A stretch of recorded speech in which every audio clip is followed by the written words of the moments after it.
بسم اللہ الرحمن الرحیم۔ میرے پیارے دوستو، عزیزوں کو السلام علیکم۔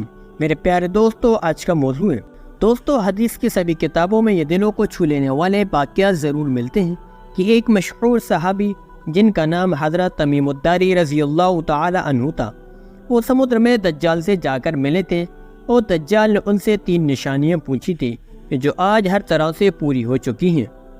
حدیث میں آتا ہے کہ مشہور صحابی حضرت تمیم الداری رضی اللہ تعالی عنہ اپنے علاقے سے 30 آدمیوں کے ساتھ ایک ناؤ پر سوار ہو کر مدینہ شریف تشریف کے لیے نکلے تاکہ حضور صلی اللہ علیہ وسلم کے ہاتھوں پر اسلام قبول کر سکیں۔ وہ صحابی خود فرماتے ہیں کہ ہم سبھی آدمی دھیرے دھیرے ایک ناؤ سے مدینہ کی طرف بڑھ رہے تھے، لیکن ایک رات اچانک سمندر میں طوفان آ گیا اور ہماری ناؤ موجوں کے حوالے ہو گئی۔ وہ سمندری طوفان اتنا زیادہ خطرناک اور بھیانک تھا کہ ہوا جدھر کی بھی چلتی ہماری ناؤ ادھر کو ہی چلنے لگتی۔ ہمیں اپنی موت سامنے نظر آ رہی تھی۔ سمندر کی تھپیڑیں جب بھی ہماری ناؤ کو آ کر ٹکراتی تو ہمیں خوف رہتا کہ کہیں ہماری ناؤ پانی کے ساتھ ڈوب نہ جائے۔ جینے کی کوئی امید نہیں بچی تھی۔ 1 مہینے تک ہماری ناؤ اسی طرح سمندر میں ادھر ادھر بھٹکتی رہی۔ ملا نے بھی مایوس ہو کر ناؤ کو چلانا چھوڑ دیا۔ 1 مہینہ اسی طرح گزر گیا۔ اچانک ایک صبح ہمیں سمندر میں بہت دور تک پیڑ نظر آئے۔ ایسا لگ رہا تھا جیسے وہ سمندر کے بیچ لگے ہوں۔ انہیں دیکھ کر ہمارے اندر زندگی کی ایک امید جاگ گئی، کیونکہ سمندر کے بیچ پیڑوں کا ہونا ایک صاف مطلب تھا وہاں پر کوئی آئی لینڈ یعنی ٹاپو ہے جس پر ہم پناہ لے کر اپنی زندگی بچا سکتے ہیں۔ لیکن ہم نے اپنی ناؤ کو اسی ٹاپو کی طرف بڑھانا شروع کر دیا۔ کئی گھنٹوں کی محنت کے بعد ہماری ناؤ اس ٹاپو سے جا لگی۔ وہ سمندر کے بیچ ایک بہت گھنا جنگل تھا، ہر طرف بڑے بڑے پیڑ لگے تھے۔ شام ہونے کو قریب تھی، سورج ڈوبنے ہی والا تھا کہ ہم اس سے پہلے ہی اس سمندر ٹاپو کے پاس پہنچ گئے۔ وہ صحابی فرماتے ہیں ابھی ہم سب لوگ ناؤ سے اتر ہی رہے تھے کہ اچانک جنگل کی طرف سے ہمیں بڑی عجیب عجیب آوازیں سنائی دینے لگیں، اور پھر تھوڑی دیر میں ہمارے سامنے ایک ہی بڑا عجیب سا جانور آ کر کھڑا ہو گیا۔ اس کے جسم پر اتنے زیادہ بال تھے کہ سمجھ ہی نہیں آ رہا تھا اس کا چہرہ کدھر ہے، اس کی پیٹھ کدھر ہے۔ اس جانور کو دیکھتے ہم لوگوں نے اس پر لعنت بھیجی۔ ہم سبھی لوگ سہم کر ایک دوسرے کے پاس کھڑے ہو گئے، کیونکہ پہلے ہی ہم سمندری موجوں کا شکار بن چکے تھے اور اب اس جنگل میں ہمارے سامنے ایک نئی مصیبت آ کھڑی تھی۔ وہ عجیب سا ڈراونا سا جانور اچانک ہم انسانوں کی زبان بولتے ہوئے کہنے لگا، اے لوگو، تم کون ہو، کہاں سے آئے ہو؟ اور اس جانور کو انسانی زبان میں بات کرتے دیکھ ہم ڈر اور زیادہ بڑھ گیا، لیکن ہم نے ہمت کر کے اس سے جواب دیا کہ ہم اپنے علاقے سے مدینے کی طرف جا رہے تھے، لیکن سمندر میں ہماری کشتی بھٹک گئی اور ہم 1 مہینے تک ادھر ادھر بھٹکتے رہے۔ آخر ہمیں دور سے یہ ٹاپو نظر آیا تو ہم اپنی جان بچانے کے لیے یہاں پر آئے ہیں۔ تو وہ صحابی حضرت تمیم الداری رضی اللہ تعالی عنہ فرماتے ہیں کہ میں نے ہمت کر کے اس جانور سے پوچھا کہ آخر تو کون ہے، تو اس وقت ہم کس جگہ پر ہیں؟ تو اس جانور نے جواب دیا کہ میں جاسوس ہوں۔ تو حضرت تمیم الداری رضی اللہ تعالی عنہ کہتے ہیں میں نے پوچھا آخر تو کس کا جاسوس ہے؟ تو اس نے کہا میں جس کا جاسوس ہوں وہ تم لوگوں سے بہت زیادہ ملنے کا شوق رکھتا ہے، اس لیے تم مجھ سے ڈرو نہ، بلکہ میرے ساتھ چلو، تمہیں کوئی نقصان نہیں ہوگا۔ حضرت تمیم الداری رضی اللہ تعالی عنہ فرماتے ہیں ہم سبھی لوگ 30 اس کے پیچھے چل دیے۔ وہ جانور ہمیں ایک گھنے جنگل کے عجیب راستے سے اندر کی طرف لیے جا رہا تھا۔ چلتے چلتے اچانک ہمارے سامنے ایک بہت پرانا محل آ گیا کہ اونچے اونچے گھنے پیڑوں سے ڈھکا ہوا تھا۔ اس جانور نے ہم سے اشارہ کرتے ہوئے کہا کہ تم لوگ اس محل میں داخل ہو جاؤ۔ وہ صحابی حضرت تمیم الداری رضی اللہ تعالی عنہ فرماتے ہیں ہم سبھی لوگ ہمت کر کے اندر داخل ہو گئے۔ اچانک ہم نے ایک بہت ہی ڈراؤنی شکل کا بڑا سا انسان موٹی موٹی زنجیروں میں جکڑا دیکھا۔ وہ زنجیروں سے خود کو چھڑانے کے لیے اتنا زور سے چھلانگ لگاتا محل کی چھت کو جا کر چھو لیتا، لیکن اس کی زنجیر نہ ٹوٹتی۔ وہ اتنا زیادہ ڈراونا تھا، اسے دیکھ کر ہم سبھی کے جسم کانپنے لگے۔ اسی خوف و دہشت میں ہم نے اس انسان پر لعنت بھیجی اور کہا کہ آخر تو کون ہو؟ تو اس نے زنجیروں میں جکڑے شیطانی انسان نے جواب دیا پہلے تم لوگ بتاؤ کہ آخر تم کون ہو؟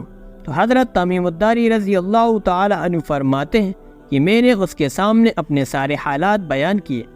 ہم سبھی لوگ اپنے علاقے سے مدینہ جا رہے تھے کہ راستے میں ہماری کشتی بھٹک گئی، اور 1 مہینہ ادھر ادھر بھٹکنے کے بعد اب ہم تمہارے پاس اس ٹاپو پر پہنچے ہیں، اور تمہاری جاسوس سے ہماری ملاقات ہوئی تو وہ ہمیں لے کر تمہارے پاس لے آیا۔ اس زنجیر میں جکڑے انسان نے کہا کہ میں تم سے 3 سوال کروں گا، پہلے تم مجھے میرے 3 سوالوں کا جواب دو، پھر میں تمہیں اپنے بارے میں بتاؤں گا۔ تو حضرت تمیم الداری رضی اللہ تعالی عنہ نے جواب دیا کہ ٹھیک ہے، پوچھو کہ تم کیا پوچھنا چاہتے ہو۔ تو اس انسان نے کہا کہ بتاؤ، آخر بیسان کے پیڑوں پر پھل آتے ہیں یا نہیں؟ تو حضرت تمیم الداری رضی اللہ تعالی عنہ نے جواب دیا، ہاں اس پر پھل آتے ہیں۔ تو اس نے کہا کہ وہ جلد ہی اس پر پھل آنا بند ہو جائیں گے۔ اس کے بعد اس نے دوسرا سوال کیا، آخر بتاؤ مشہور ندی بحیرہ تبریہ میں پانی بچا ہے یا نہیں؟ تو صحابی فرماتے ہیں میں نے جواب دیا، ہاں اس میں پانی موجود ہے۔ تو اس نے کہا کہ بہت جلد ہی وہ پانی سوکھ جائے گا۔ پھر آخر میں اس نے تیسرا سوال کرتے ہوئے کہا کہ مجھے بتاؤ آخری نبی اس دنیا میں آ چکے ہیں؟ تو حضرت تمیم الداری رضی اللہ تعالی عنہ فرماتے ہیں کہ میں نے کہا ہاں وہ تشریف لا چکے ہیں، اور ہم انہی سے ملنے مدینہ جا رہے ہیں۔ وہ صحابی حضرت تمیم الداری رضی اللہ تعالی عنہ فرماتے ہیں کہ جیسے ہی میں نے اسے یہ بات بتائی کہ آخری نبی آ چکے ہیں تو وہ اتنا زیادہ خوش ہوا کہ اچھل اچھل کر چھت کو جا لگا۔ پھر اس نے بہت ڈراؤنی طرح ہنستے ہوئے کہا، اب بہت جلد میں باہر نکلنے والا ہوں۔ اور پھر اس ڈراؤنے انسان نے اپنے بارے میں بتایا اور کہا کہ میں دجال ہوں، بہت جلد ہی مجھے آزاد کیا جائے گا اور ساری دنیا پر میرا راج ہوگا۔ وہ صحابی حضرت تمیم الداری رضی اللہ تعالی عنہ فرماتے ہیں اس کے بعد ہم اپنی ناپ پر سوار ہوئے۔ کئی مہینوں کے سفر کے بعد ہم مدینہ پہنچے۔ رات کا وقت تھا، اس لیے ہم سبھی لوگ مسجد میں جا کر بیٹھ گئے۔ صبح فجر سے پہلے جب حضور صلی اللہ علیہ وسلم مسجد میں تشریف لائے تو ہم نے آپ صلی اللہ علیہ وسلم کو اپنے اوپر آپ بیتی پوری داستان سنائی کہ کیسے ہماری کشتی بھٹکی اور دجال سے جا کر ملے۔ تو حضور اکرم صلی اللہ علیہ وسلم نے ہم سبھی کو بہت اچھی طرح ایک طرفہ بٹھایا، پھر فجر کی نماز پڑھانے کے بعد مسکراتے ہوئے ممبر پر آ کر بیٹھ گئے۔ صحابہ اکرام کو حکم دیا کہ اپنی اپنی جگہ بیٹھے رہو۔ پھر حضور اکرم صلی اللہ علیہ وسلم نے سبھی صحابہ اکرام سے فرمایا، دیکھو میں تم سے کہا کرتا تھا کہ دجال اسی دنیا میں موجود ہے۔ یہ دیکھو تمیم الداری رضی اللہ تعالی عنہ تمہارے پاس یمن سے آئے ہیں، اور ان کی ملاقات سمندر میں دجال سے ہوئی ہے۔ پھر حضرت تمیم الداری رضی اللہ تعالی عنہ کا پورا قصہ حضور اکرم صلی اللہ علیہ وسلم نے صحابہ اکرام کو سنایا۔ آخر میں حضور صلی اللہ علیہ وسلم نے اپنی لاٹھی ممبر پر مارتے ہوئے کہا کہ دجال میرے طیبہ مدینہ میں داخل نہیں ہو سکتا، میرے طیبہ میں داخل نہیں ہو سکتا، میرے طیبہ میں داخل نہیں ہو سکتا۔ پھر حضور اکرم صلی اللہ علیہ وسلم نے مشرق کی طرف اشارہ کرتے ہوئے کہا کہ دجال اس مشرق میں ہے، اس وقت مشرق میں ہے، اس وقت مشرق میں ہے۔ دوستو، دجال کے بارے میں حضور اکرم صلی اللہ علیہ وسلم نے سب سے زیادہ اپنے صحابہ اکرام کو ڈرایا اور اس کی ایک ایک چیز بیان فرما دی کہ آخر اس کی آنکھیں کیسی ہوں گی، اس کا چہرہ کیسا ہوگا، وہ لوگوں کو کیسا گمراہ کرے گا اور زمین پر کتنے دنوں تک رہے گا، کون کون سے لوگ اس کے فتنے سے بچ پائیں گے اور کون کون سے اس کے فتنے کے شکار ہو جائیں گے۔ حضور اکرم صلی اللہ علیہ وسلم نے فرمایا کہ دجال ایک جوان آدمی ہوگا تو ایک آنکھ سے کانا ہوگا، دوسری آنکھ بھی اس کی کچھ خراب ہوگی، اس کی دونوں آنکھوں کے بیچ یعنی کافر لکھا ہوگا، کوئی چاہے پڑھنا جانتا ہو یا نہ جانتا ہو وہ اسے پڑھ لے گا۔ دجال کا سینہ چوڑا اور تھوڑا سا اندر کی طرف دھسا ہوگا، اس کے بال گھنگرالے ہوں گے۔ ایک حدیث میں آتا ہے کہ دجال کے نکلنے سے پہلے ساری دنیا میں وہ زیادہ بھکمری عام ہو جائے گی، نہ آسمان سے بارش ہوگی نہ ہی زمین سے ایک دانہ اگے گا۔ دجال اپنے ساتھ کھانے و پینے کی نہریں لے کر چلے گا، اس کے پاس جنت و جہنم بھی ہوگی، جو اس کو خدا مان لے گا تو اس کے لیے کھانا پینا سب کچھ بھر دے گا، اور جو اس کا انکار کرے گا تو دجال اسے بھوک و پیاس میں تڑپتا چھوڑ دے گا۔ حضور اکرم صلی اللہ علیہ وسلم نے فرمایا کہ دجال اصفہان سے نکلے گا۔ دوستو، اصفہان اس وقت اسرائیل میں موجود ایک جگہ ہے جسے حضور اکرم صلی اللہ علیہ وسلم کے زمانے میں اصفہان کہا جاتا تھا۔ دجال زمین پر 40 دنوں تک رہے گا۔ جب وہ آئے گا تو ایک دن 1 سال کے برابر ہوگا، دوسرا دن 1 مہینے کے برابر ہوگا، تیسرا دن 1 ہفتے کے برابر ہوگا، اور پھر باقی دن عام دنوں کی طرح ہوں گے۔ دجال ہوا میں بجلی کی طرح اڑے گا اور دنیا کے کونے کونے تک جائے گا۔ حضور اکرم صلی اللہ علیہ وسلم نے فرمایا، جس وقت دجال آئے تو تم اس کے پاس نہ جانا، کہ اس کا نام سن کر پہاڑوں و جنگلوں کی طرف بھاگ جانا، ورنہ تم اپنے ایمان کا سودا کر بیٹھو گے۔ حضور اکرم صلی اللہ علیہ وسلم نے فرمایا، دجال ساری دنیا پر راج کرے گا، لیکن مکہ و مدینہ میں داخل نہیں ہو سکتا۔ وہ مدینہ کے باہر آ کر جس وقت کھڑا ہوگا تو مدینہ میں 3 زلزلوں کے جھٹکے آئیں گے، جس کی بدولت جتنے بھی منافق و کافر مدینے میں چھپے ہوں گے وہ سبھی ڈر کر مدینے سے باہر نکل جائیں گے اور دجال کے لشکر میں شامل ہو جائیں گے۔ کچھ روایتوں سے معلوم ہوتا ہے کہ دجال بیت المقدس میں بھی داخل نہیں ہو سکتا۔